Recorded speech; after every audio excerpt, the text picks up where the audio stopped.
O chivo chibón pequeno cunha chiva pequeniña e uns cornos pequeniños. O chivo chibón mediano cunha chiva nin grande nin pequena e cuns cornos nin grandes nin pequenos. E o chivo chibón grande cunha chiva enorme e uns cornos longos e revirados. A outro lado da montaña había unha erva fresca e moi rica e claro, os tres chivos chibóns que eran moi lambóns querían pasar a comela. Pero para iso había que pasar por unha ponte onde vivía un ogro con a nariz chea de verrugas, o corpo cheo de pelo e os brazos de forzudo.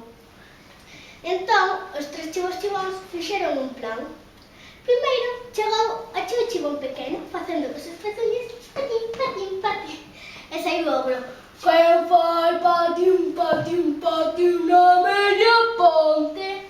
Son eu, o chivo chibón pequeno. Vouto comer. Non me comes. A meu irmán mediano que ven aí atrás ten moito máis que comer que a min. Pasa. Entón, chegou o chivo chibón mediano facendo cos seus pezuños patán, patán, patán. E saiu o ogro. Quen fai patán, patán, patán na miña ponte? Son eu, o chivo chibón mediano. Voute comer. Non me comas. O meu irmán maior que ven ali atrás e ten moito máis que comer que a min. Pasa.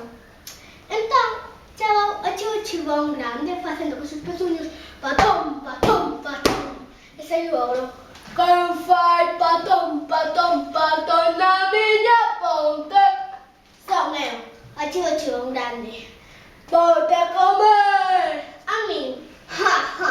O chivo chibón grande colleu carrerilla, puxo os cornos en posición e deulle tal trucara que mandou voando polo alto das nubes e caeu nunha cumbre.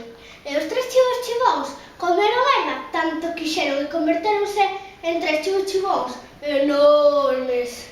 E colorín colorado, os tres chivos chibóns está rematado.